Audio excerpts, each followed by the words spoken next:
The following podcast contains strong language and alternative facts. Follow us on Facebook and Twitter at Heel Podcast.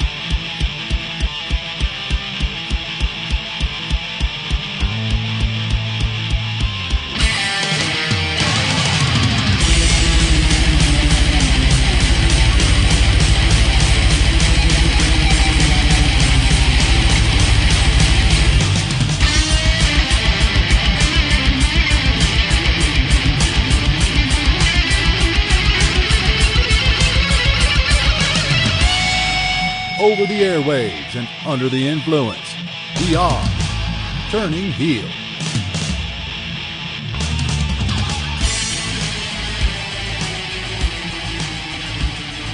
Hello, Internet, and welcome back to the Turning Heel podcast with me, the Chris.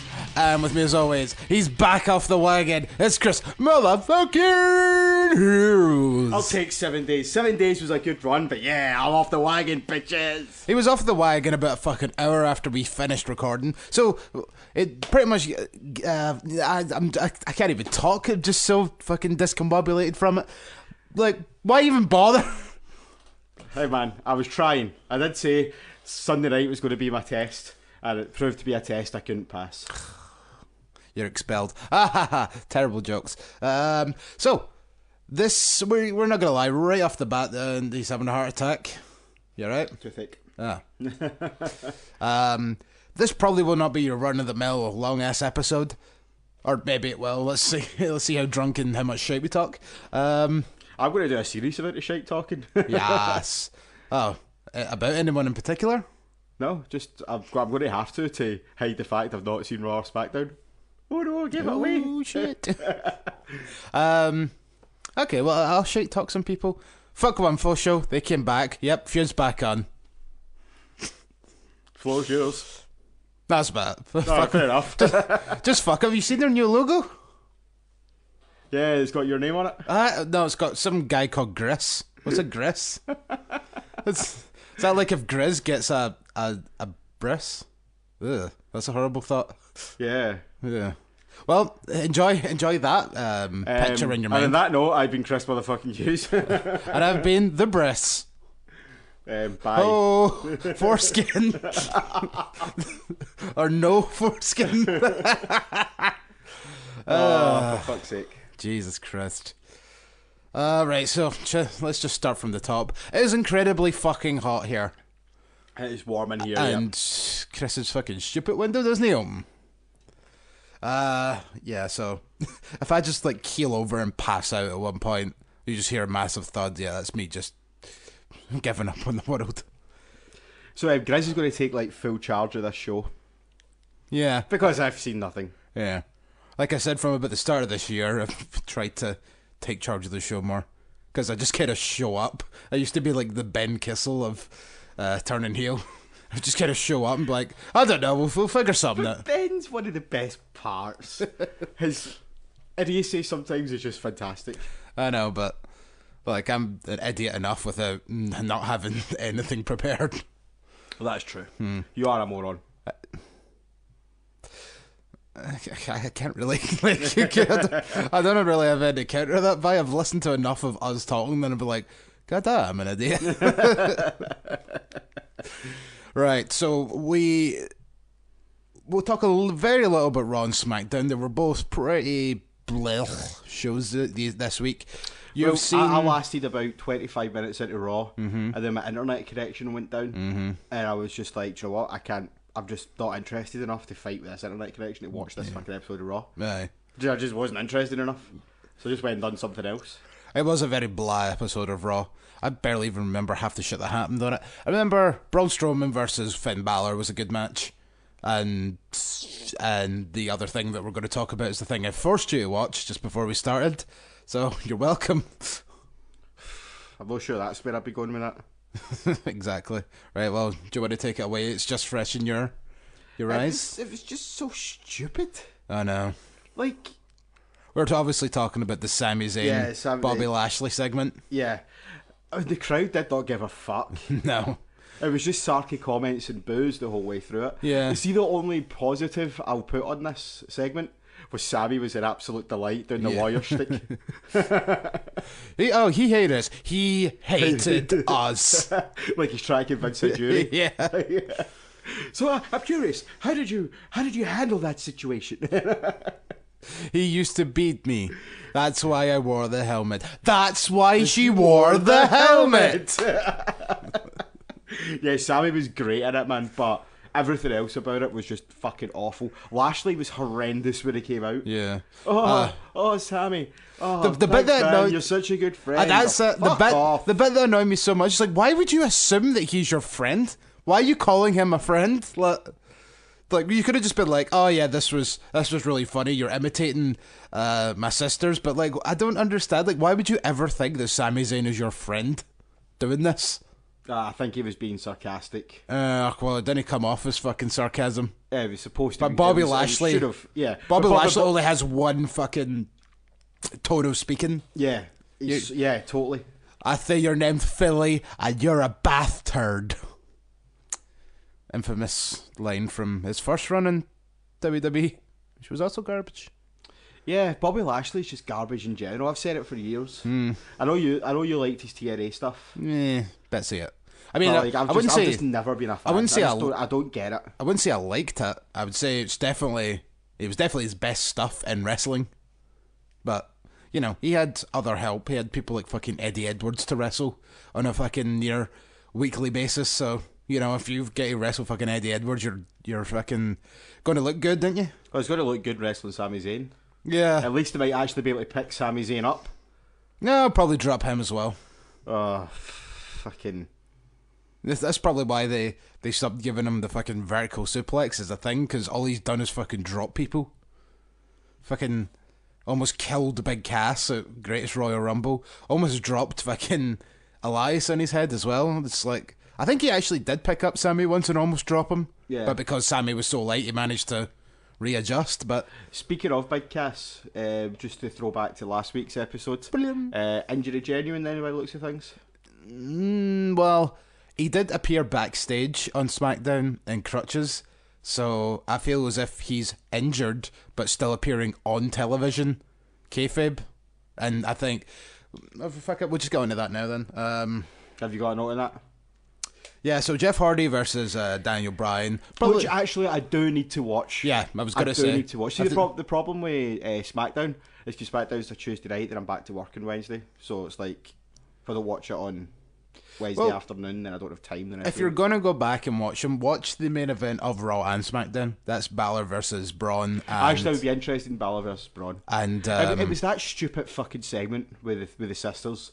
They just put me off, like, even bothering trying to fix my internet connection to watch it. I was just like, I'm just going to go to bed.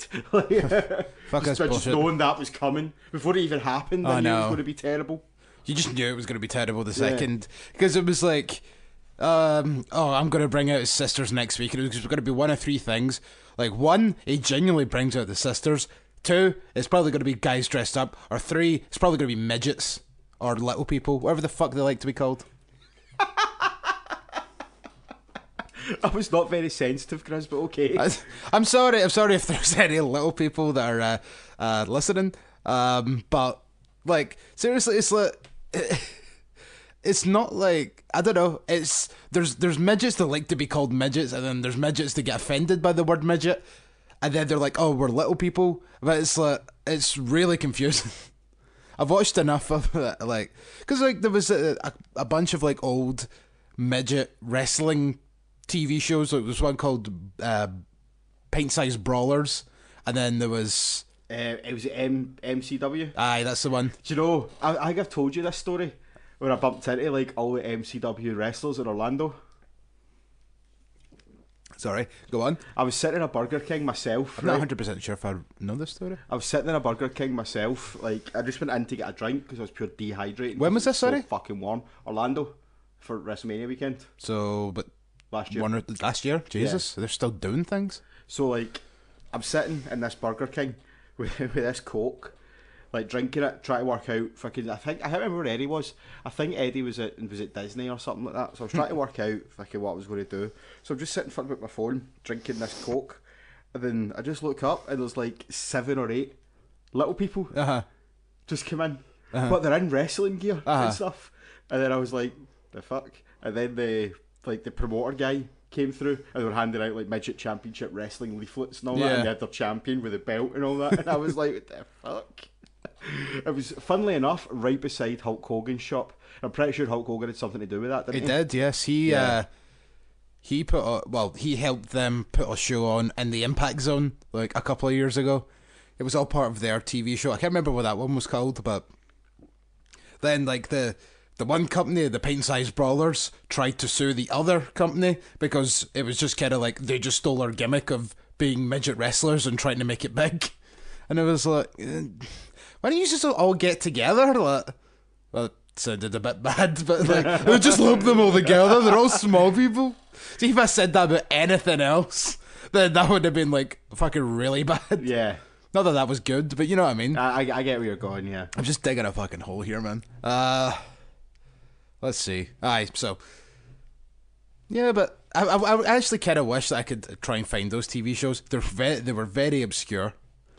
Yeah, like I'd heard about it before. Then actually they walked into this Burger King. I'm like, this is the most surreal experience of my life. Fucking weird. If you want fucking obscure wrestling shows, especially ones with fucking Hulk Hogan, he done a reality TV show once. I think it was called Hulk Hogan Celebrity Championship Wrestling. Oh, yeah. Did you ever see that? Yeah, I seen that, yeah. Oh, God, that was fucking weird. Fucking Sylvester Stallone's much lesser successful brother. Fucking... Was there not someone in it that actually turned out to be really good? Danny Bonaducci, I think was in it. Yeah. He had... Did he not have a match in TNA or something? He did. Like that? He had a cage match against Eric Young. And then there was obviously fucking Dennis Rodman, who won the whole thing because they were pals from WCW. Yeah, of course. Try to think. I know. It's just like as soon as like he showed up, and then you learned that Dennis Rodman was also a kind of semi-trained wrestler because he was in WCW off and on for fucking a long period of time. So he's had like a whole bunch of matches. So he's got like a distinct advantage over everyone else right away. I know. And it's like, I'm pals with Hulk Hogan. Oh, good. You won the whole tournament. What a fucking surprise. Or the whole show, whatever the fuck you want to call it. Mother half right now is watching fucking Love Island, featuring newly wrestler Adam Maxted. Let's just bring that up. Yeah. Do you John Morrison's in the new seasons of Survivor? Yes, and apparently trying to get in on New Japan as well. So I heard, yes. So that's going to be interesting. I wonder if that maybe means that he might not be in the new season of Lucha Underground. Because, you know, Lucha Underground are very exclusive with their contracts. Yeah, I can't imagine they'd let him do another TV show as well. But even a non-wrestling one, do you know what I mean? But the thing is now, like, I was going to say, oh, what's this going to mean for fucking Pentagon and Phoenix and all that? But, like, obviously, they're in TNA now, or Impact Wrestling. You know, this is Impact Wrestling? Joe Hendry. Yes.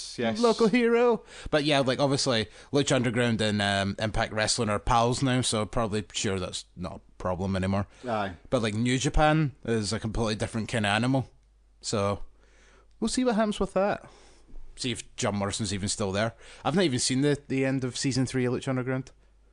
Well, anyway, yes. Jeff Hardy versus Daniel Bryan. Another good match. So if there's only 2 things to watch this week, other than what I forced you to watch, but for completely different reasons. There's 2 things to watch through choice this week. If there's only 2 things to watch, make sure that one you already watched wasn't one of them.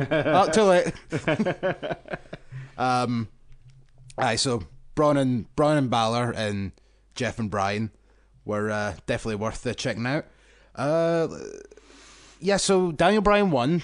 He used his heel hook knee bar thingy, whatever you call it, to tap Jeff Hardy out. So I guess that's a new submission for Bryan. Yeah. And then Samoa Joe comes in. He was on commentary and he's like, I don't know what you're celebrating for. This just means you got me next week. So, yeah. Which I'm a fan of, to be fair. Yeah, I can't wait to see that. It's going to be good. So we have 2. Hopefully Bryan doesn't qualify for the Money in the Bank, though. Why? Fucking after everything he's been through, put him in a ladder match is probably the worst thing they could do at this stage. I suppose so. Either that, or he could like take a nasty bump like right at the beginning of the match and just be out of it for the whole match. I'd rather just put someone else in and do that. I know. I still think Joe's gonna advance. Joe will win. Cass will probably interfere. Yeah, that's what you were thinking was going to happen during this match, which it didn't happen. But the fact that like I said, they showed big cash. I hear the train coming. It's rolling round the bend, and I ain't seen the sunshine since I don't know when. Sorry. I fell into a burning ring of fire. It's just like any of his songs. Like the chorus just jumps into a ring of fire for no reason. And sooner or later gonna cut you down. I fell into to a burning ring of fire. I hurt myself today in a burning ring of fire. I didn't realise I knew that many Johnny Cash songs. Aye, but there you go, man. Every day's a school day. Aye. So, speaking of ladder matches, we have 2 more participants for just fucking flipping you off right there. Why would you do that? Because I said 2, but like the way I had done it, I was just like, oh, fuck you. So I just kept rolling with it. 2 new participants in the ladies' Money in the Bank ladder match. I know one of them is Lana. Yes. A shocker. Now, the question is, what the fuck is Lana going to do in a ladder match? I think she's going to win it. Oh my god. That would actually... So, right, she comes out with Aiden English, and Aiden helps her win, just like Carmella done the year before. And then they just do another one on SmackDown for no reason. No, they can't do that this year. Nah. Because it's co-branded. But I still have Aiden, like, help her win.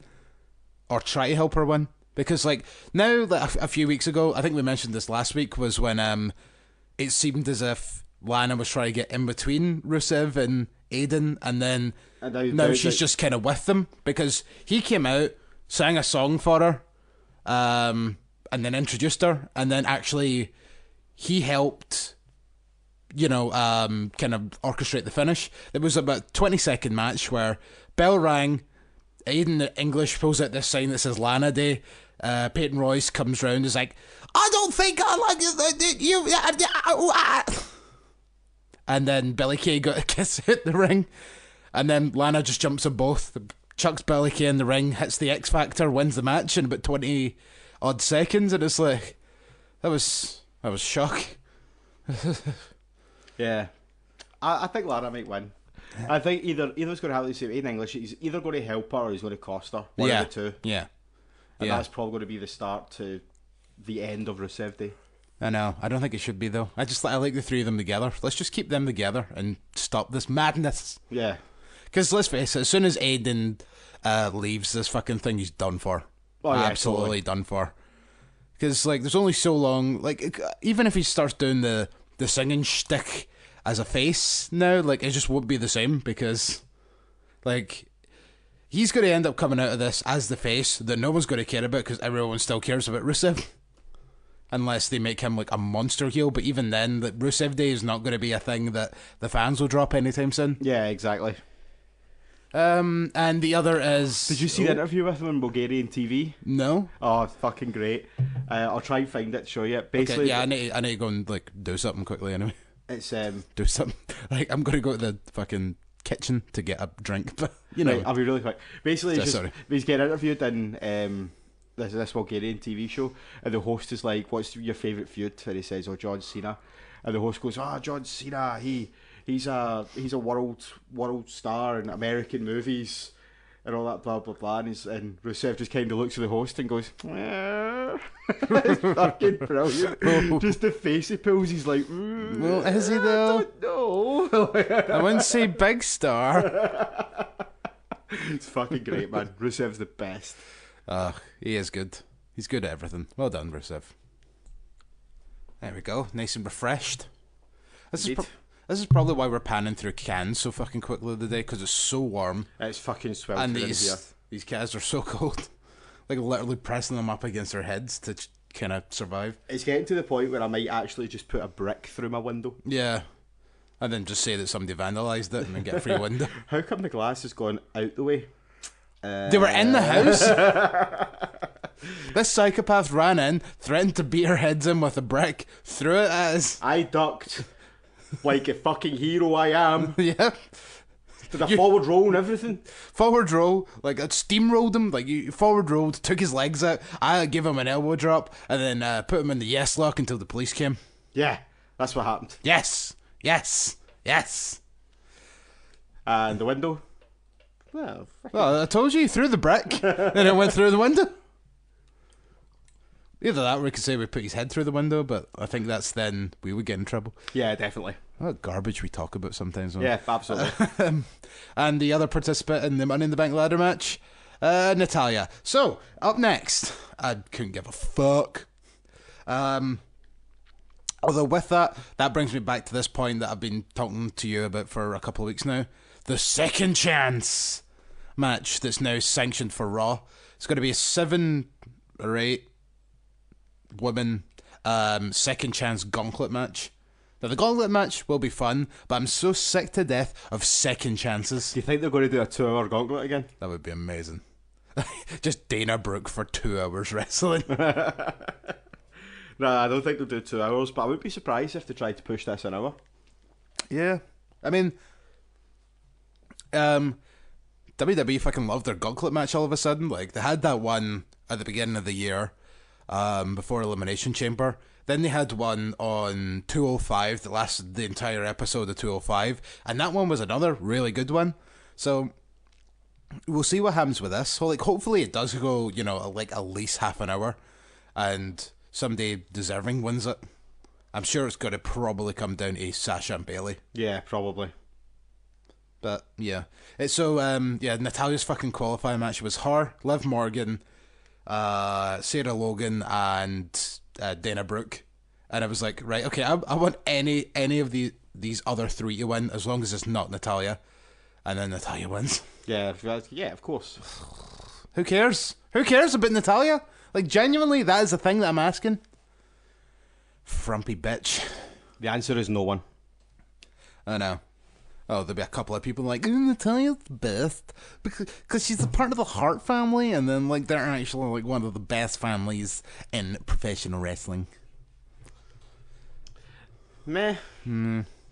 I would say something controversial. I don't think there was a Hart that I was a massive fan of. Didn't really like Brett. Wasn't really that any Owen. I was probably too young to appreciate them then, though. Yeah, that's what I was gonna say.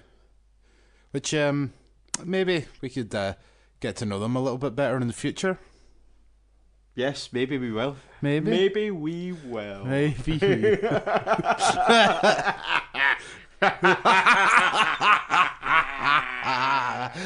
Stay tuned, folks.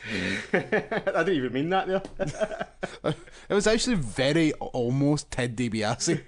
And I thought, like, it was probably the closest any of us are ever going to get to being able to do that iconic laugh. Do you know Ted DiBiase still kayfabe owns SWE? Still? Aye. I just seen a post from them on Facebook the other day said, of course, we're under the ownership of Ted DiBiase, and it's like tagged him in fucking Facebook, and it's like, how does he still own SWE? He's not been in an SWE show for how long? Last time I seen him in an 3 or 4 SWE show years? was like back when I didn't realise SWE was fucking garbage, and went to one, and he was there at that show. I don't think he's ever been back to a show since, and the last show that I was at for SWE was about 4-ish years ago. Even Kat still liked wrestling back then, so... Oh, Jesus, that was a long time ago. Yeah, because she was there with us. I was so tempted to go to that, to go to the show that had the Piper on it. Aye. One of my many squandered opportunities to beat Piper. I know, tell me about it. If you get the chance to be one of your heroes, kids, do it, because you might never get it again. Actually, I did get to meet Piper, and it was thanks to SWE. But it didn't go to a show. They done like a... It was the A1 Comics in Braehead, and like I thought it was just going to be fucking free. But I got there and it's like 20 quid for a photo, 20 quid for an autograph of like each. So like for $1 Million Man, Roddy Piper and Tatanka. So I didn't have any cash on us, but someone loaned us like some kashish, and so I got no, actually, sorry, I think it was a tenner each, not 20, because I got Survivor, the third annual Survivor Series on VHS, signed by Ted DiBiase, and a photo of him, but it's just purely because he had the $1 million title with him. Oh, it was perfect. Then I just kind of walked up to Tank, and I was like, "Good to meet you. Bye." And then I just kind of stood next to Piper for ages, and someone had made them like tablet. I gave it to him, and I was just kind of standing next to him, but he turned around and he was just like, just gave us this pure cheeky wink, and it was like, and then he's like, "You want a photo or something?" I was like, "Oh no, I'm just waiting about pals, but it's a pleasure to meet you." So happy I got to see you wrestle live once before when you and Ric Flair were the tag team champions and you came out with the Highlanders in an 8-man tag in Glasgow, and he's like, "Oh yeah, I remember that. That was," and then he said some year that was completely the wrong year of when that actually happened. Oh, Piper. He's probably like, "Who the fuck are the Highlanders?" Don't know why my Roddy Piper sounds like Vince McMahon, but I'm terrible at impressions and accents. Anyone over the age of 50 to me sounds like Vince McMahon when they talk. Ha ha! I knew girls farted. I'm still waiting for that episode. Me too, man. Me too. I've not watched this week's actually. You can add that to the list of things. This no, week's? I did. Me and Rob watched it. This drunk week's on is in Sunday. today or No, as in last last week? week's. No, but I watched it drunk on Sunday. Aye, that was the Brie Bella and the fucking horse. Yeah. I think after that season's finished, we should just do an entire episode where we just review the entire season, or we get like drunk and potentially stoned if someone wants to, provide us with the essentials. Patreon, which doesn't exist, by the way. Yet. It's not going to. No, we're not famous enough.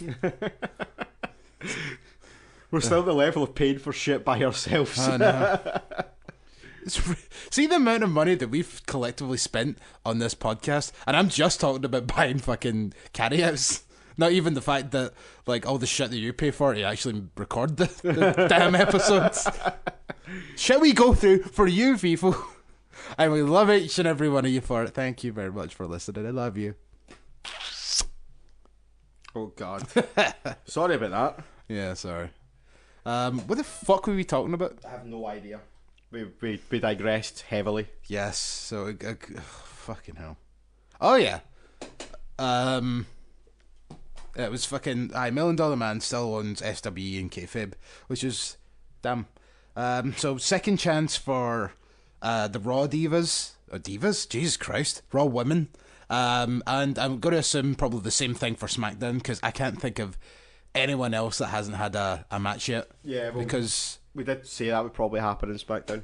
Naomi is also in the Money in the Bank ladder match. So I think that pretty much rounds out everyone that's on SmackDown at this point. Because Naomi took on Sonya Deville again, so that Sonya had already 2 chances already. So if they have a second chance match on SmackDown, that's going to be Deville's third chance. Because she was in the 3-way with Becky Lynch and Mandy Rose, and she didn't tap out, so therefore she was like, "Nah, I want another opportunity." And it's like, right, okay, yeah, Naomi, blah. So then she lost that, and so it's like she's definitively lost now. She shouldn't be allowed in this second chance flim flam. I would say not. No. And just stop having second chances. It just annoys me. It's like sometimes I used to make like little stupid tournaments in WWE and all that, and I used to just hate doing the second chance, like when I don't have enough players to do a tournament. But it drives me nuts. Like, right, you've lost. That's it. You're done. Don't get a fucking second chance, man. It's just like when I went all the way to the final of the 5-star wrestling tournament they had at Discovery Wrestling, there was no second chance matches in that. None whatsoever. That was just me and the other 8 competitors fighting it out. Would it have been 7? Yes, the other 7. You would have been 8. The other 7 competitors fighting it out, and when I got to that final, it meant something. Sure, let's go with that. let's go with that, yeah. So we've got two spots left in Money in the Bank. So one from Raw, one from SmackDown. So as I say, I assume second chance matches are on the table. Who do you think will win said second chance matches? I think it's probably one of the Iconics. Yeah. Neither of them qualified, I'm right in saying that. That's correct. Yes. Because you thought Billie Kay was going to beat Lana. Yeah. And she lost. Yeah. I think one of them will win. Because then they'll just do the whole, one of us are in it, so we're both in it! you. They are still, like... See, this is the good part, though. Like, they've been brought up, and they've already lost. They're not, like, these pure unbeatable fucking women at this point, which is quite good. But they get their mic time every week, and they're just the fucking best. I love them. They're just stupid impressions. Yeah, they're fucking great, man. they're genuinely the best. I know. Really makes me wish that Emma was still in WWE. Really makes me wish I was sober when we met them at Download. Yes. So A, I could remember it, and B, I didn't have fucking curry sauce all down my white fucking football top. It looked really bad. And then I just made funny, like, because like you went and you're like, oh, it's a WrestleMania. And then they asked me. Aye. No, they went, oh, did you go to WrestleMania? And I'm like, no, I just wear a WrestleMania t-shirt for the funny. And then, which in hindsight probably wasn't the nice thing to say back. But then like. Then they were like, oh, did you go to WrestleMania as well? And I was like, no, but he won't ever fucking shop about it. I actually said fucking he won't ever fucking shop. I vaguely remember the two of them just kind of doing that awkward glance at each other, like, like get these guys away from us. Like, it's lovely to meet you. See you later. Oh, booga. Yes. Yes. To the seats. I'm sorry, ladies, I don't know that guy. One of my finer moments at Download. Yeah, well, like well, granted you weren't there, thank fuck, but when I almost broke down crying when I met Shinsuke. I was just like, I love you! You're the reason I watched New Japan, and the security guard was like, come on, I was like, I love you! See, the thing is though, man, like fucking, if they're going to, oh man. What? Meet and greets at Download are the worst idea. I know! Because you're just pissed. Like, and you just make an arse of yourself. I know. It was like, when I went up and met Andrade C and Almas, I just kind of stood there staring at him and just went, what's the government ambulance? And he's just like, ha ha, fist bump. And I was like, I don't even know if he was actually in that faction. I just shouted something Mexican at him. Then you got a hug off Nikki Cross as well later on that day. 2 hugs. I got 2 hugs off of Nikki Cross. That was still when she was Nicola Glenn Cross, because she was not on television yet. Yes, and she was super babyface. Yes, and so that's just a theme song you could sing along to. I dun, love dun, that woo, theme song. Dun, dun, woo! It's like we heard it the first time, and we're like, and then like the next day when we were back there, we heard it hit, and we could sing along with it that day because we knew how it went, and it was just like, this is perfect.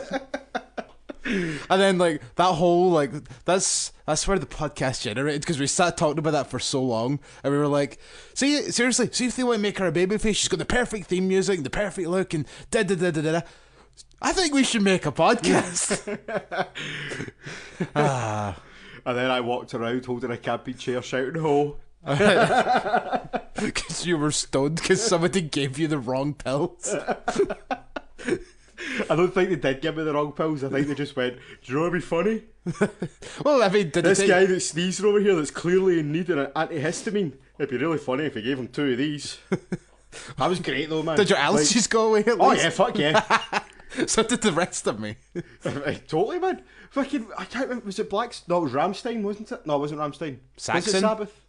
We seen Saxon that day. Yeah, but I'm trying to think who the headliner was, because remember we were standing. Maiden? No, it wasn't Maiden. Wasn't it? I'm sure it was. I'm sure it was Sabbath. Or maybe I'm thinking of the wrong year. I'm sure it was Sabbath. But we were standing like at that bar bit. That was Maiden. I don't think it was Maiden. Definitely was Maiden. It was Maiden. It was 100% Iron Maiden. Okay, maybe I'm wrong. Aye. I wasn't in the best headspace at that point, to be No fair. shit. This is the previous part of the story. Honestly. I know, but you know what? I fully agree with you when you say meet and greets and download are the stupidest idea. Because you're standing there, you're either soaked or smelly from like fucking all the jumping about you've done watching the bands. See, Like, you're never in your fucking best light. well, see, that's what I say, man. Like, fucking, see, getting that hug off Bailey. Mm-hmm. That was on the last day of the festival. That was when we were at our stinkiest. Aye. And I felt so sorry for that poor lassie. But it's like she came near me and I just went, oh my god. And then, She didn't really have much choice in giving you a hug. it's not like I fucking grabbed her and dragged her over to me, but I was like that, and we kind of locked eyes, and she was kind of like, I don't have a choice here. But she said something, and I don't know what she said, but I was just like, ah. Yes. And that was when my lifelong ambition of hugging Bailey was achieved. And that's where my lifelong love of Bailey came from. Oh no, I mean, already loved her. Actually, I was going to say that's a bit of a lie, but like, you know, it escalated to a new point that day. I'll tell you. Something else escalated to a new point that day. I'll tell you a story. I won't tell it on air though, okay. because I need to name names and stuff like that. I'll tell you later on. I might have already told you. I can't remember. Did I tell you about my cousin's experience with Bailey? I don't think so. Right, we'll cover that later. Remind me, right? Okay, actually, do you know what? We'll be right back.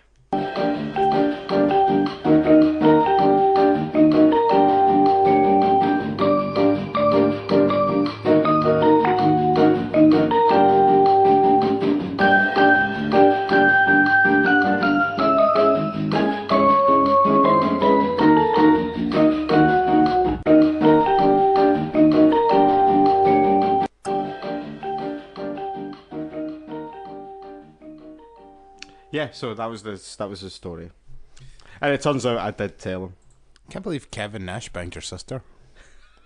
Oh, okay, hey, Big Daddy cool and all that. She always did have a daddy complex. Big Shagger, as I call him. Like fuck, I don't actually have a sister. Yeah, I know.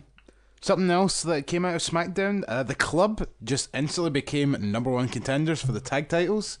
They get their tag title shot at Money in the Bank. Why? They won a match. Okay, fair enough.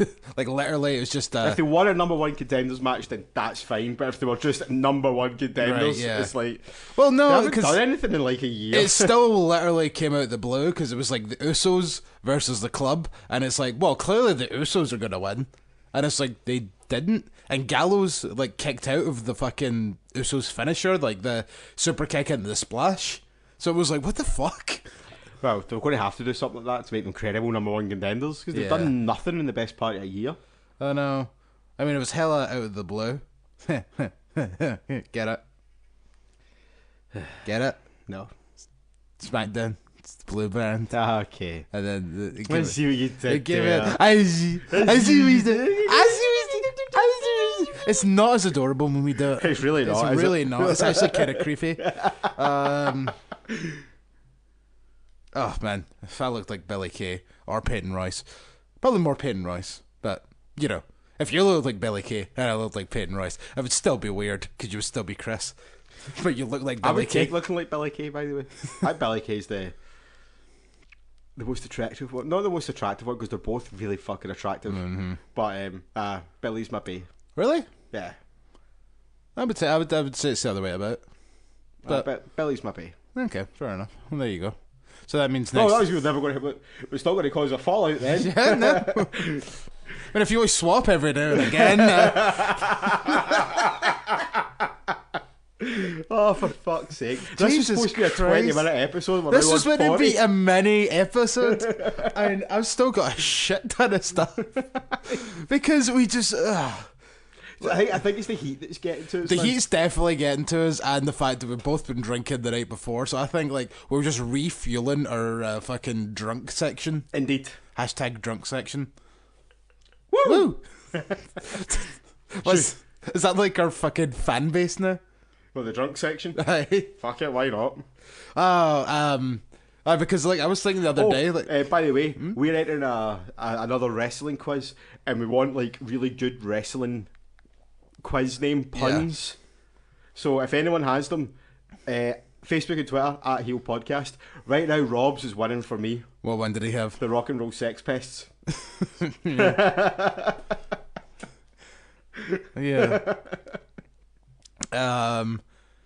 But like I was thinking like the other day, like we really should name our fan base. I think the drunk section's really good, but the only other option I had was calling them the baby faces, because we're turning heel. Okay. But they're the baby faces. Seriously, I have a lot of time to think while I'm at work. I can tell. Well, you're walking about for like fucking 4.5 hours a day. Like, I mean, there's only so much you can focus on your podcasts before you just kind of drift off in your own weird little world. I've started doing that quite a lot with podcasts just now. Yeah. I'm listening to them and I drift off. Then I come back and I'm like, What the fuck have they been talking about? Yeah. But it's like your body's still functioning at the same time. Like, there was like one time where I swear to God, I went through an entire duty, didn't know I had done it, just because like I was just away for so long. The body just automatically takes over. It's fucking weird. I did squeal a little bit on the bus though when I was going to work on Wednesday. When my tweet got mentioned on last podcast, I was like, that was me. This next quick story was something I heard from another podcast. I tried to find the photos, but I couldn't, sadly. But apparently there was a show in Australia featuring people like Ryback, Christopher Daniels, Suicide from Impact, and like one or two other very credible indie wrestlers. The most specific one was Ryback, though. It drew less than 30 people. Whoa. And do you know Ryback is now a landlord on Airbnb and you can actually live in his house? Apparently he doesn't live with you though, Yeah, which yeah, is yeah. the annoying part. But yes, in Vegas. I think I need to go and visit there the next time I go to Vegas. I think if New York happens next year, we should go over to Vegas after New York. Oh man, us two in Vegas, we're going to get chucked out. We are not going to allowed back into that fucking country. I would just go to New Orleans. New Orleans has got casinos as well. I know, but like us in Vegas, I think that would be something else. But like the main reason I brought this up is because like Ryback constantly goes on about how he only picks and chooses where he wants to wrestle because like he doesn't want to wrestle for he doesn't want to be contracted anymore essentially, and that's why he wrestled in. It's called independent wrestling, Ryan Reeves. I know, but like he wrestled for fucking SWA. Here in Scotland. And They it's did like, it at BCW as well, did it not? I don't think so. Not that I know of. Or was it SWA did? I just said that. Are you getting mixed up or something? No, do you know what it is? What? It's because he did fucking... Rock and Wrestle? No. Well, he did do that as well. Yeah, he did do that, yeah. But the other mob we were talking about earlier. SWE? Did they? So you said SWA, Uh-huh. and I heard SWE. Ah, okay. Fair enough. Right, I'll let you away with that one. I just hate when people don't listen to me. No, like, I heard SWE. But, I probably did hear SWA, but I just went straight to SWE. Because we were talking about them earlier, fresh in your mind. Yeah. And then I was like, it did one about here as well. Must be BCW, but no, it wasn't. Yeah, you're right. One of SWE's next shows, DX. Yes. Oh, it's a nice t-shirt. Thank you. WrestleCrate.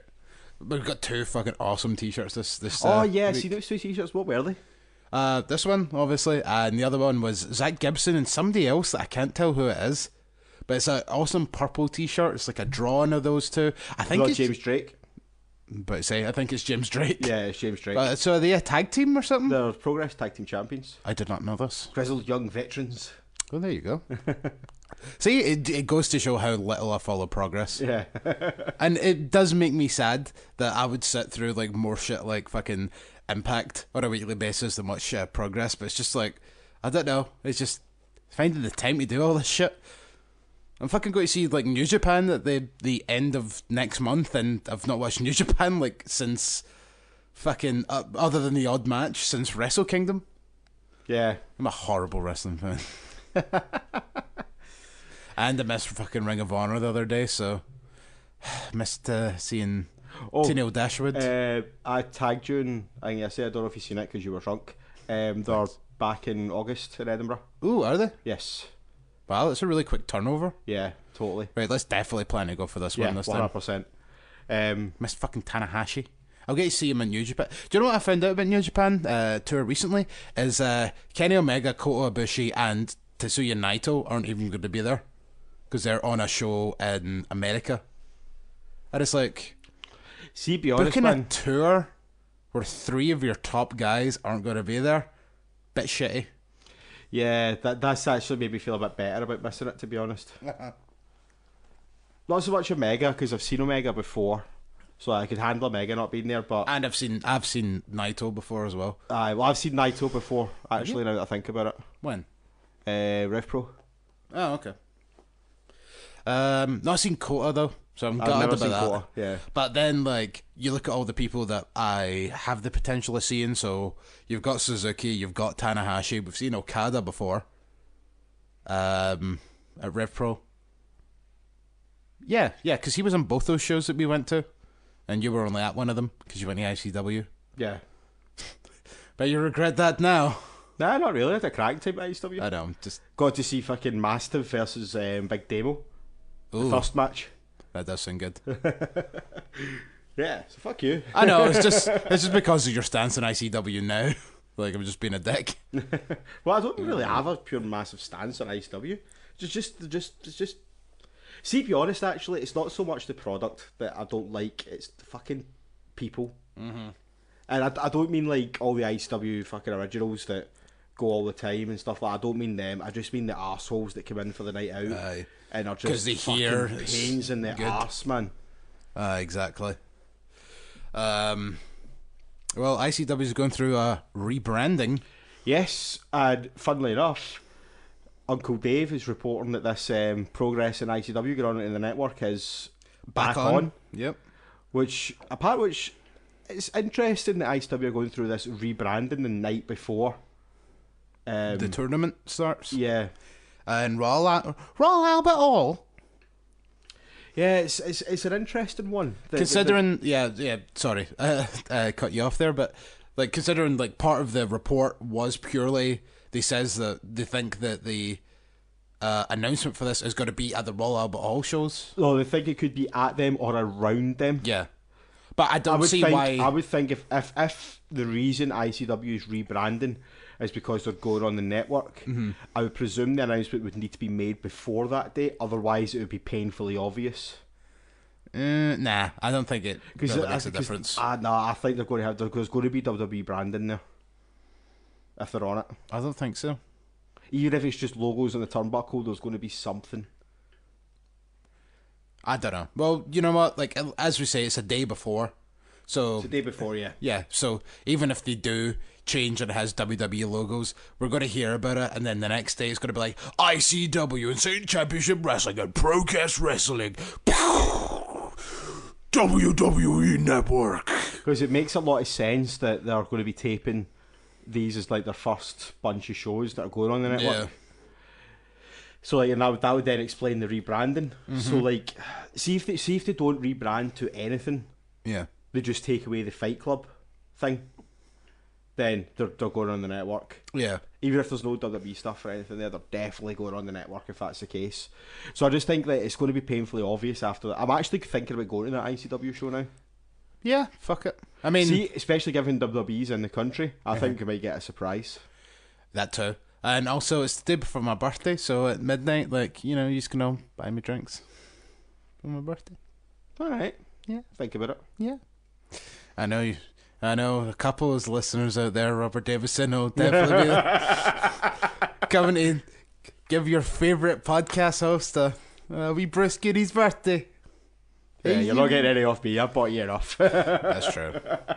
I know, it was just funny because like last year there was an ICW taping on my birthday and it was like 2 weeks. So like just like whenever anybody lost that I liked, I was like, but it's my birthday. And then in the second taping I was like, it was my birthday last week. But then like somebody else kept shouting like, oh it's my birthday as well. But then during the second taping they kept shouting, oh it's my birthday. I was like, no, it was your birthday last week. You gotta keep it kayfabe. Exactly.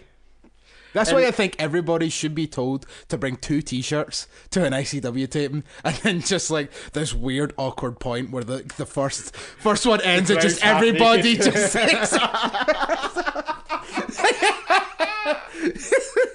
Just everybody, 1, 2, 3, way! Punch the fucking mic.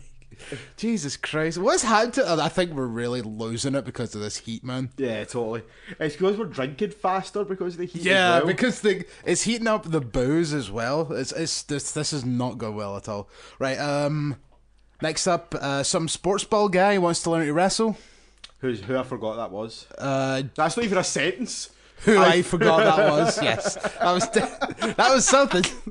I've forgotten who that was. Who is it again? I don't fucking know.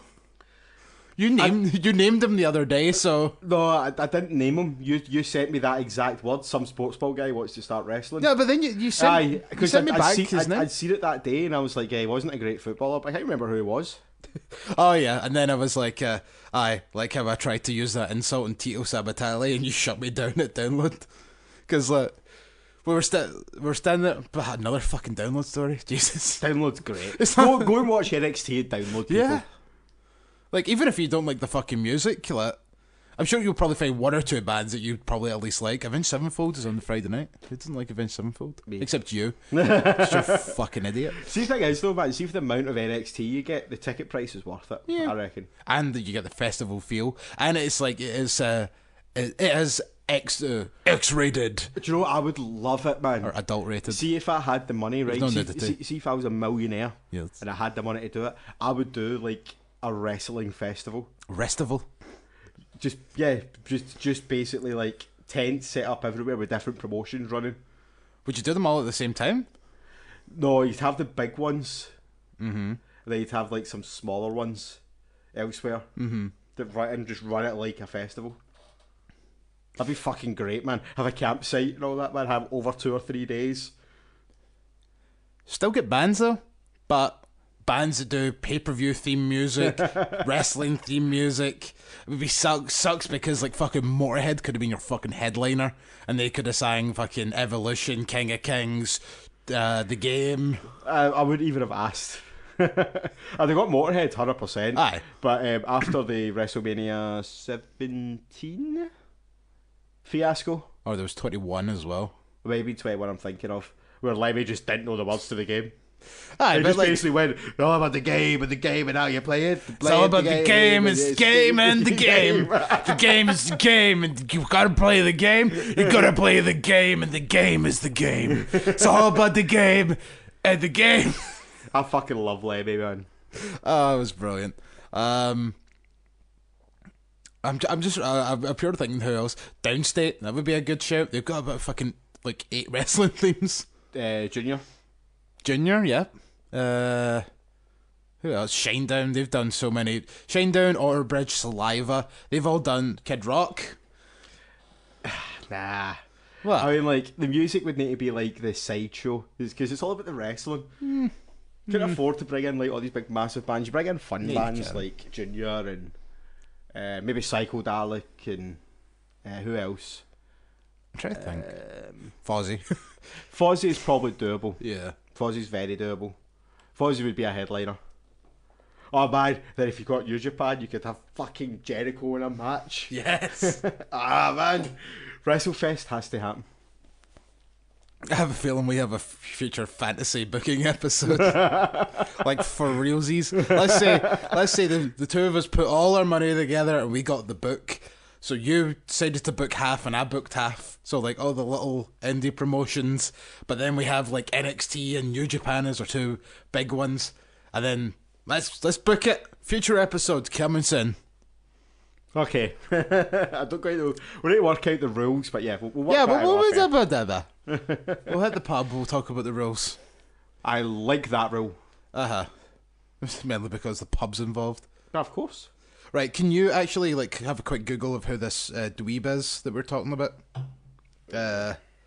Because I seen a fucking video, like, it's because of course it's fucking WAW. Did I tell you, like, I watched one of their like things the other week? Like, it was like a live broadcast, and it was one of the hooligans and Ricky Knight sitting there moaning about fucking World of Sport because they're taping in the same arena. Holt. What? Grant Holt. So there you go. Yeah. It means nothing to me. It was alright. I used to sign him in Championship Manager all the time because he was a solid centre back I don't know what that means. in the game. But in real life, he wasn't that great. But I did I talk about it? Because I took all these notes and I can't remember whether or not I've spoken about it. It was just essentially Ricky Knight, one of the hooligans. Aye, they were I just don't think so. essentially moaning because WOS was recording their TV tapings. Oh, they did that when WWE did the UK one. Yeah. Remember we played the Ricky Knight audio from that on this show. That's right, aye. I remember that. Anyway, do you know what? I'll quickly batter through a couple of these. It's very short, so obviously this was before the World Sport tapings and the taping of the show that they're going on about. But they pretty much said stuff like World Sport says they want to make Norwich the capital of British wrestling, and Ricky Knight's like, we are the capital because we made it that way. Mate, nobody watches your fucking show.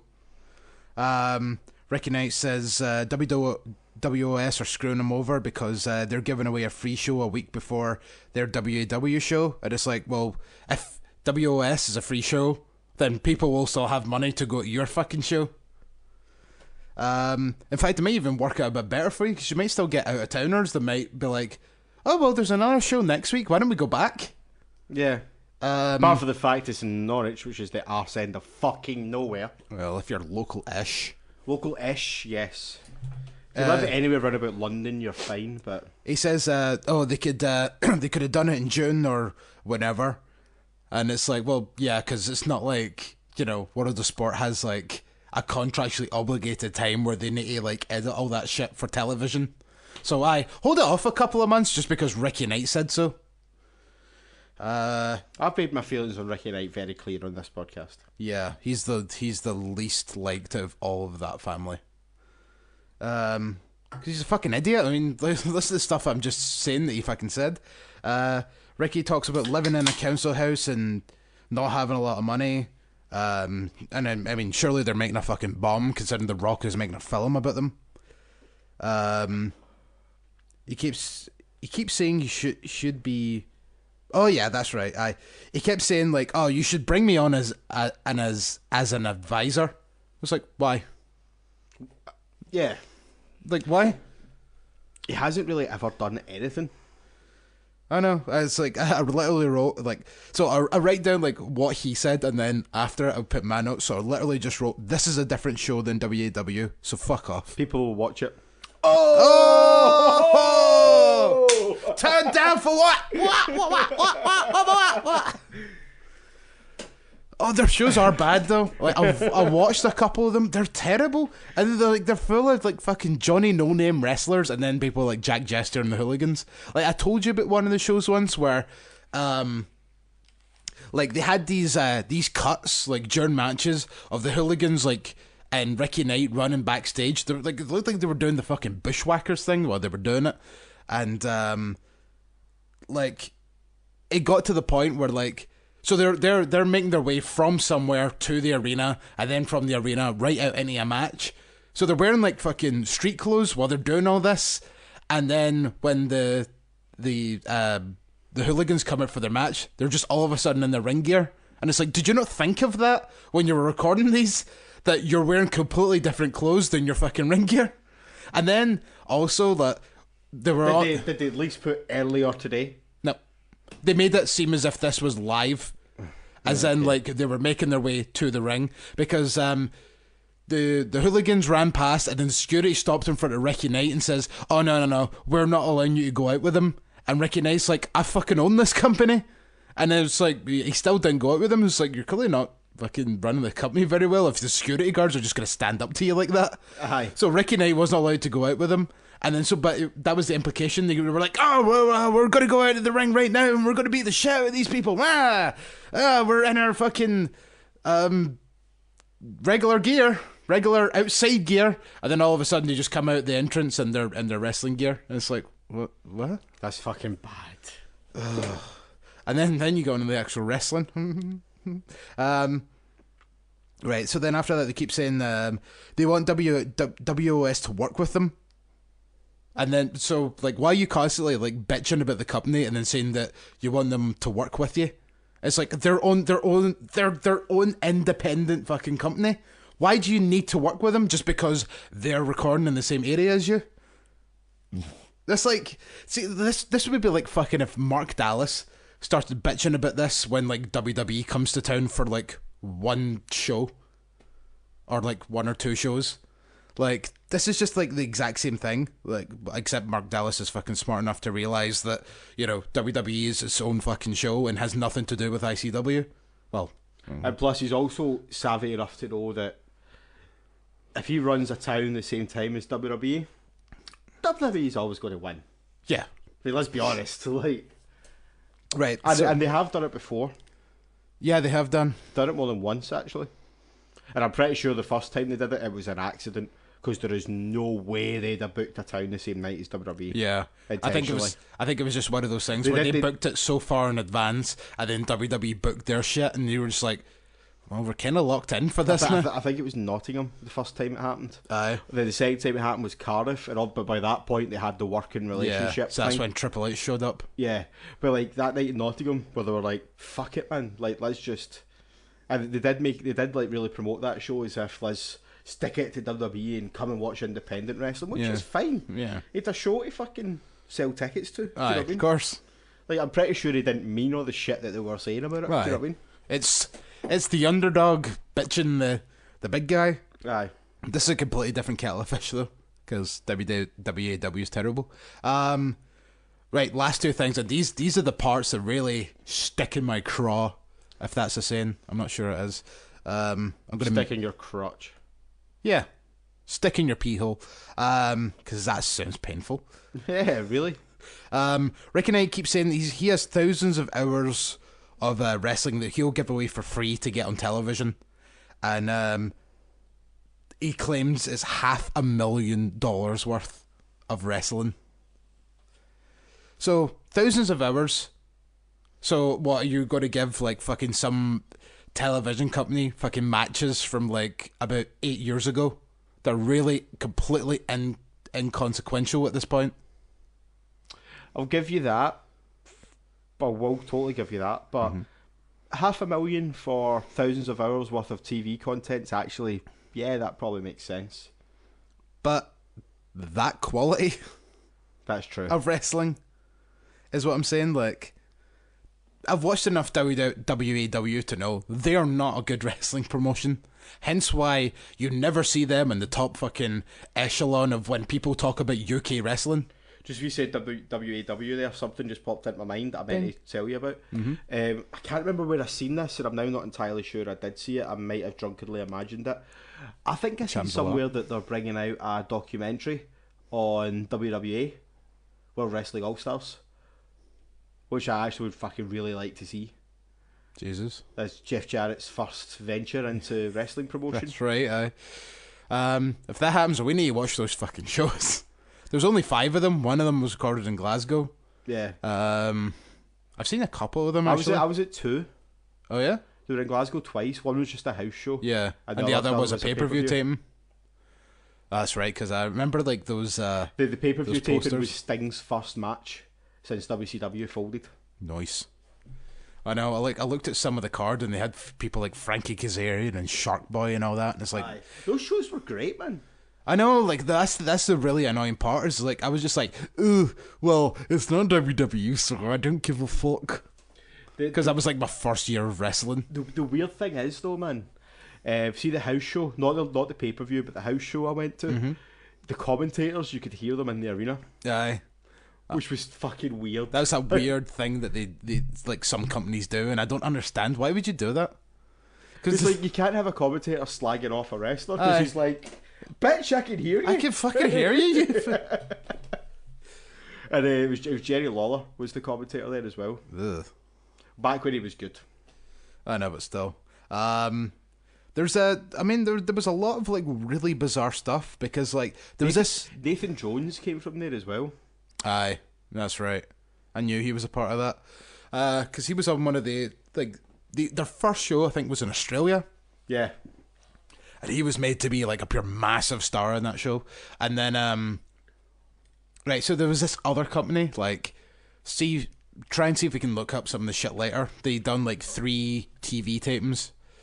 They were called WXF, and like they released these on DVD, and they just plastered Hulk Hogan all over the front of it because he was in like one match, and the match wasn't even part of their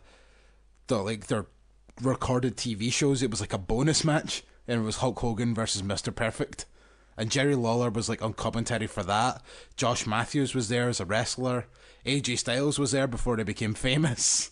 It's a really weird, like, fucking collection of DVD, as a DVD collection of weird fucking matches from these people that then go on to be stars. And then some people that you've just never heard from again. There was this guy from Great Britain called Ian Harrison, who was just this ginormous fucking dude.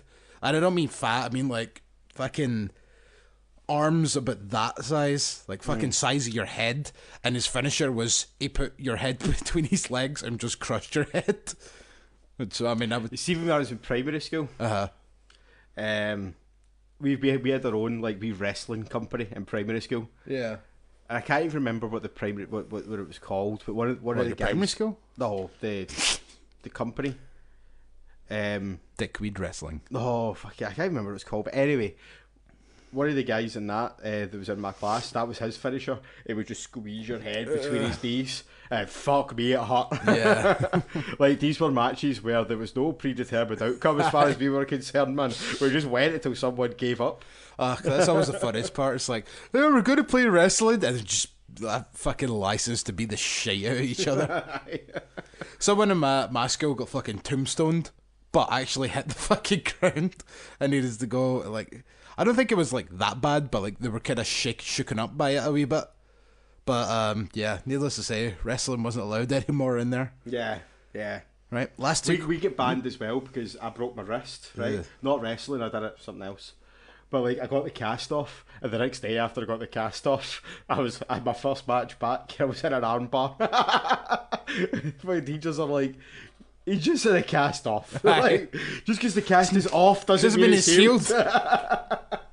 I'm like a fucking arm bar. Fuck's sake, man.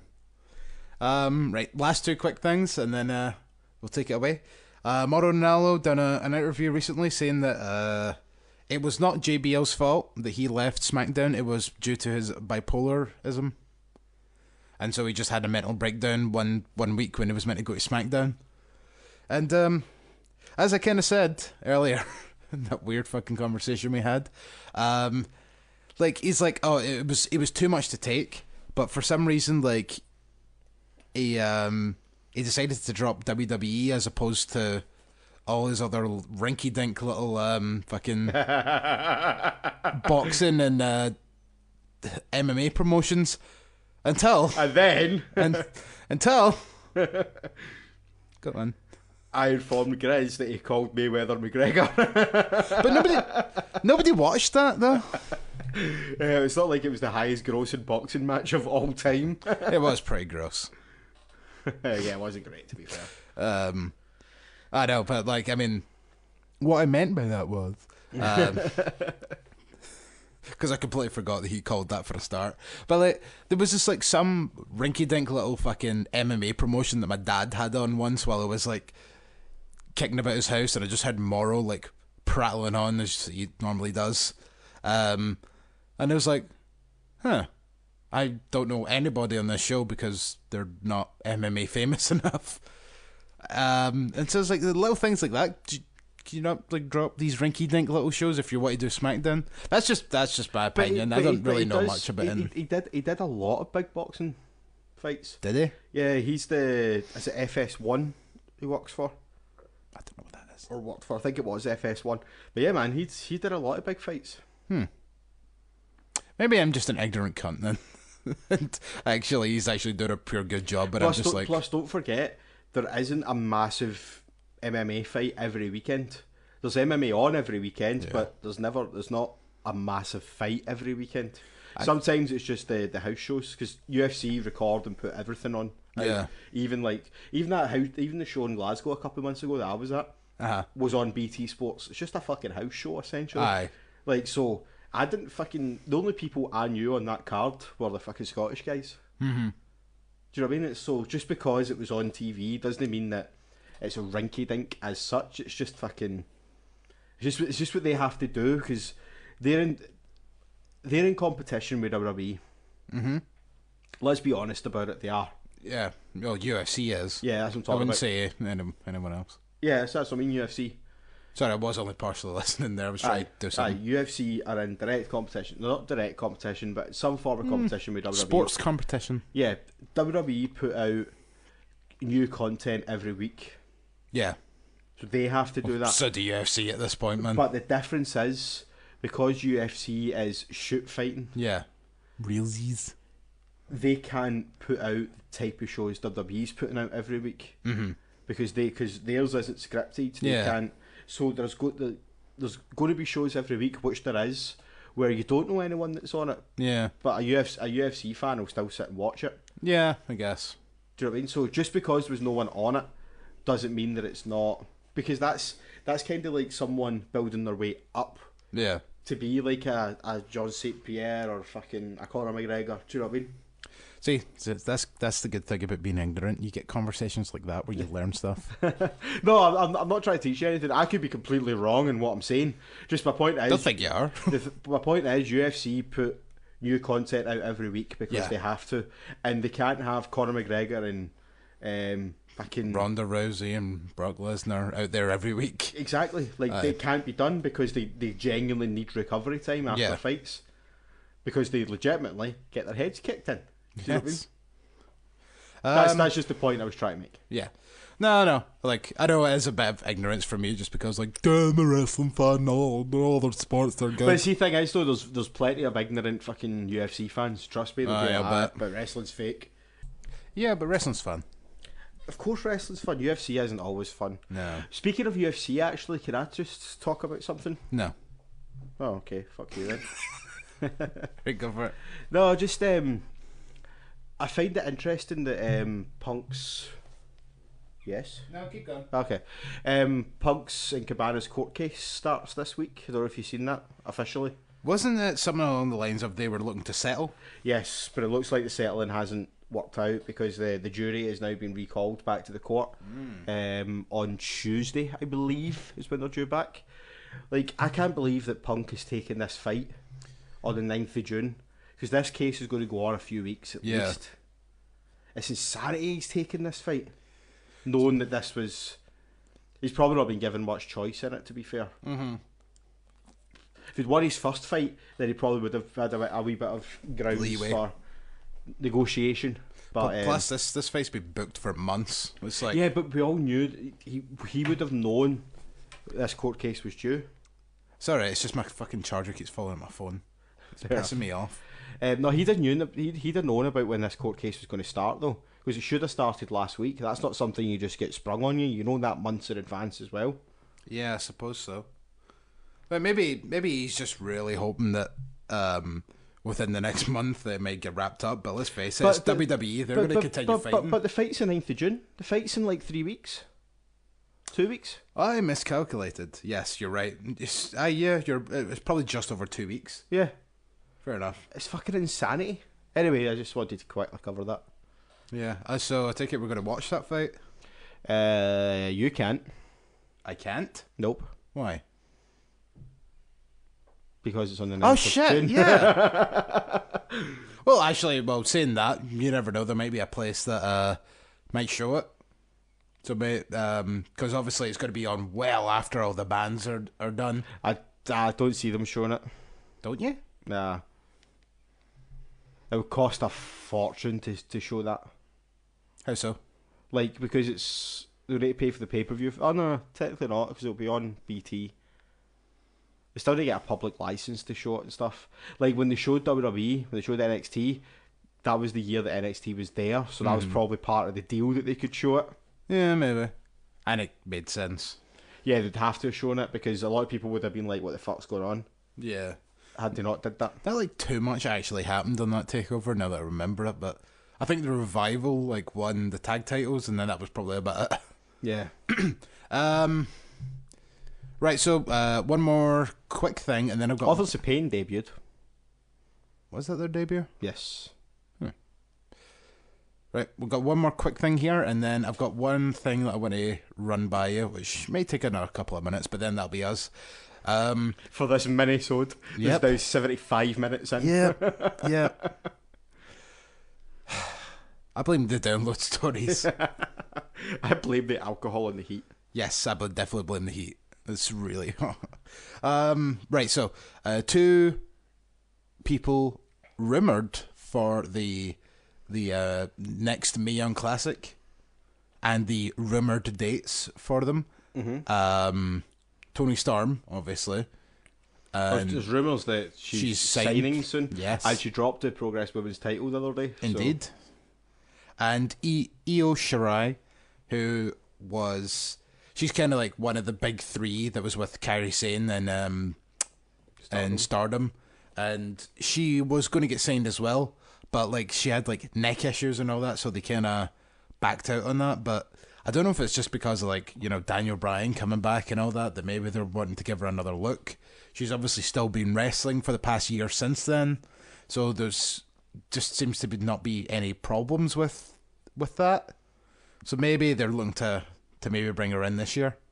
So we'll see what happens with that. And okay, I don't have the exact dates, but I've got like early August, looking probably to record the same way that they done last year. And I actually quite like the way that they done it last year, as opposed to doing it weekly. They done like the first round and then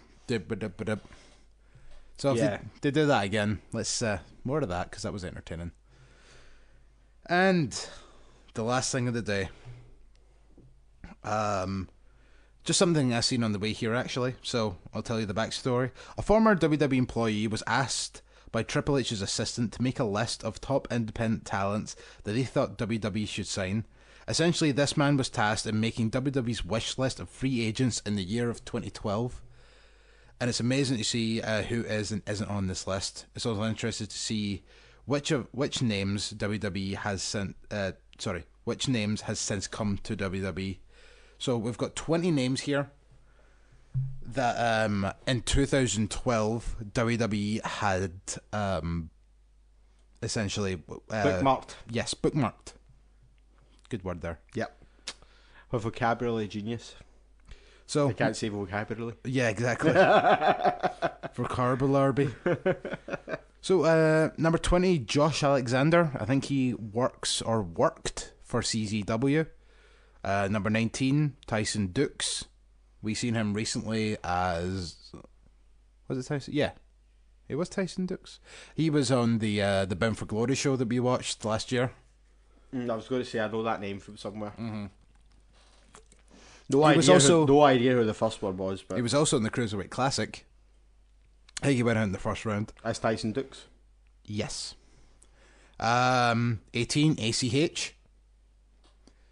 I wouldn't mind. What's he doing? Is he still in Ring of Honor? He's in New Japan now. Is he? So he is. Yeah. He's in the Super Juniors. Number 17, Bobby Fish.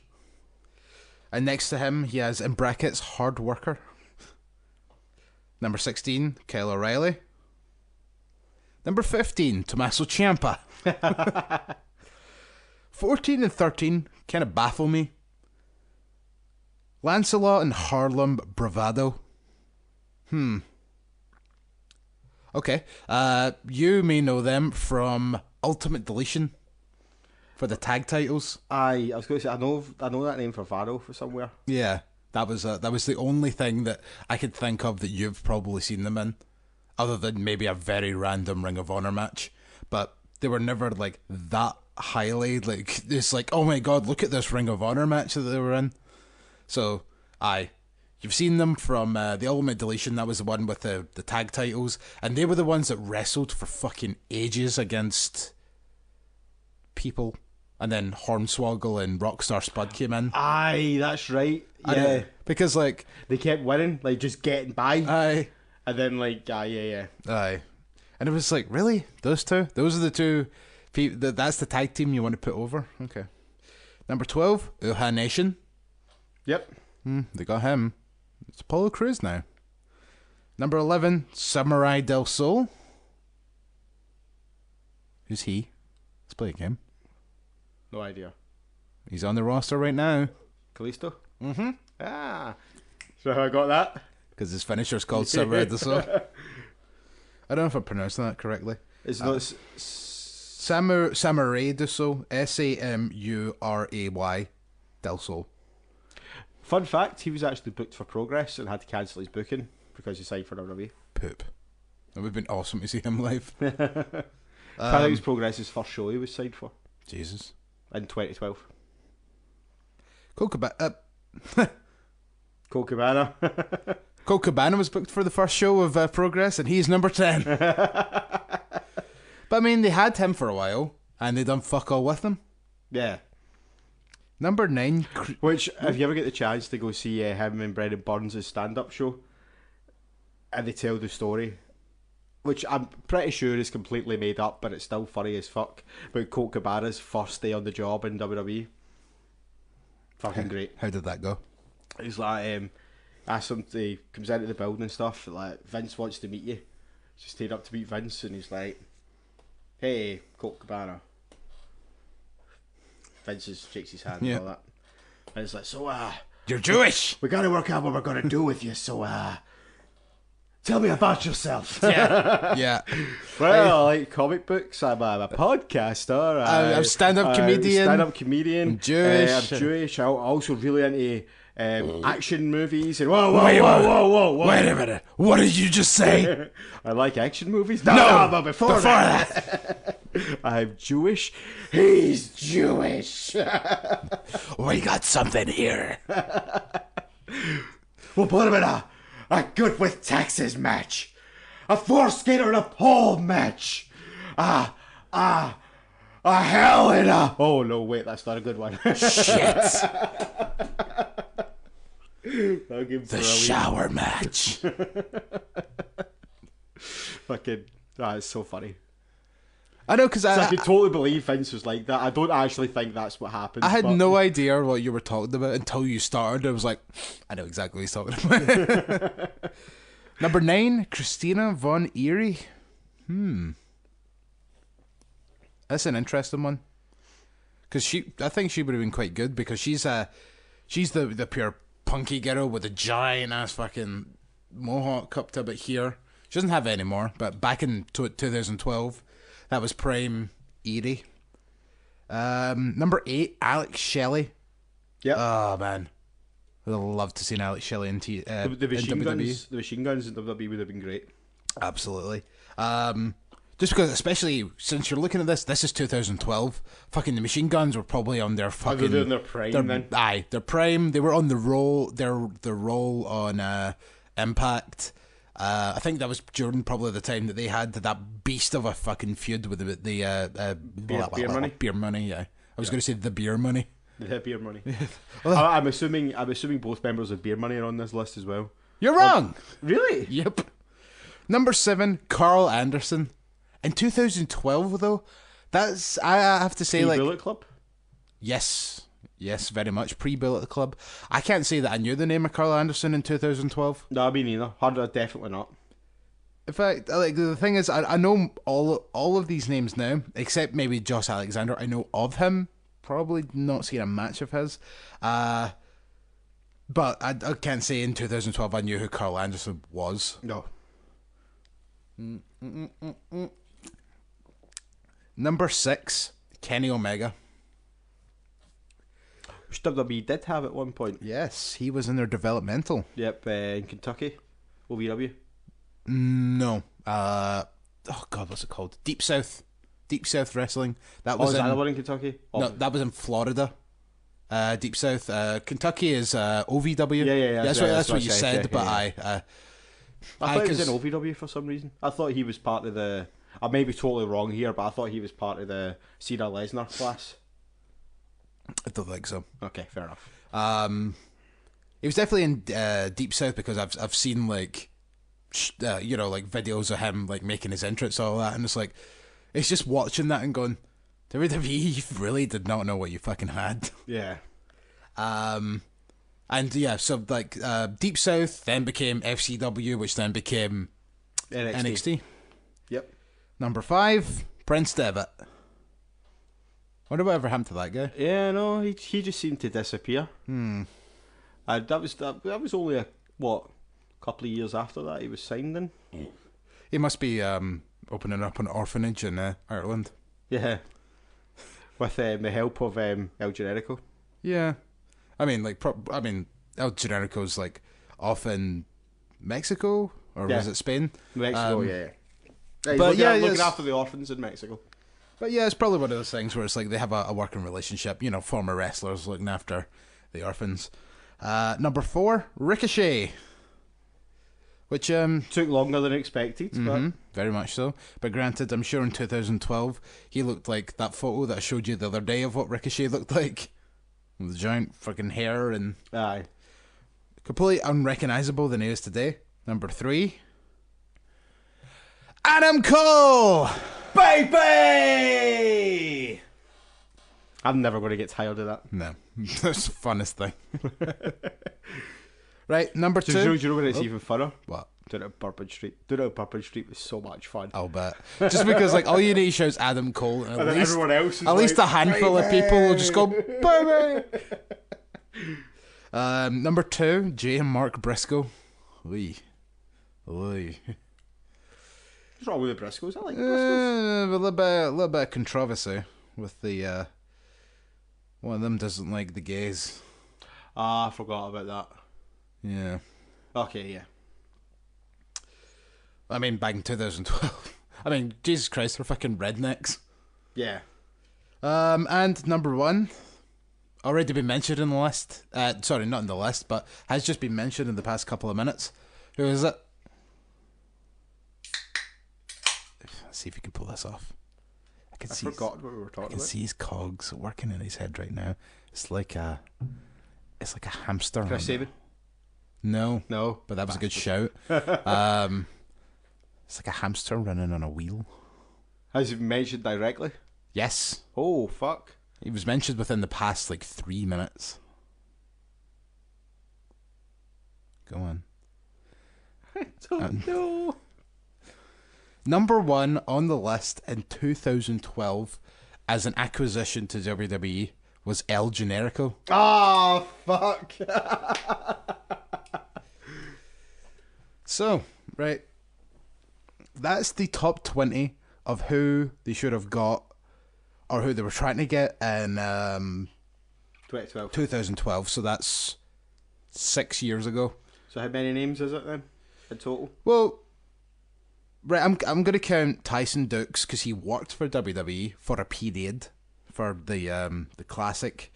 So Tyson Dukes, Bobby Fish, Kyle O'Reilly, Tommaso Ciampa, Uha Nation, Samurai Del Sol, Colt Cabana, Carl Anderson. Whoa. Let's not count Colt Cabana. He worked for WWE. Was it not before 2012 though? I don't know. I don't remember. I'm sure it was like 2007 or something like that. Okay, I'm just counting he worked for WWE at some point. Okay, fine.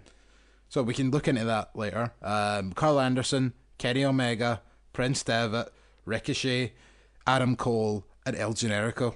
13 out of 20. Yeah. Well, debatable. 12 or 13. Yeah. Depending on how you take Cabana. For me, Cabana was already there, so I don't think it should count. But I know, but I think this was the period where he was there, he got fired, he became a fucking figurehead, a big name on the indies, and so they were probably looking to bring him back, and then just probably couldn't cut out a deal. But it's just interesting that this is the kind of list that they had in 2012, and just especially some of the names on it, like the whole of Undisputed Era are on there. Yeah. And it took them about another 5 years to finally sign them. Can't sign everyone at the same time, though. I know you can, and you know what? Probably it's just like interesting that like we're now probably hitting a new era of the top 20 list. Do you know what I mean? Right, next episode. Okay, next episode. Next episode. Our top 20 that WWE Yes. should sign. Yep. Absolutely. Which the problem is, quite a lot of mine actually technically have signed. Because Joe Coffey's definitely going to be a part of that list. Yeah. Yep. Joe Coffey would probably be most likely number 1, but definitely top 3. In the whole world? For me, yes. Fair it is. That's my opinion, and I'm allowed it, as we discussed earlier. We did. Not on show, but... Yeah. We were talking about opinions earlier and how someone could have a wrong opinion. Like, it's literally a thing that could happen. I could say, my opinion, the sky is red. That is a wrong opinion, because the sky is not red. Yeah. But that's my opinion, and it's like, but it is wrong. Yes, exactly. So, that's how there's no such thing as a wrong opinion. It's bullshit. Mm-hmm. Anyway, I have been Chris motherfucking Hughes, back on the sauce. Yes, I have been the Grizz, not off the sauce in about 3 days now. Ho! See. Step back, would you get too close? Don't you know that I need my room? When the cat like you invades my space, all I wanna do is step back, would you get too close? Don't you know that I need my room?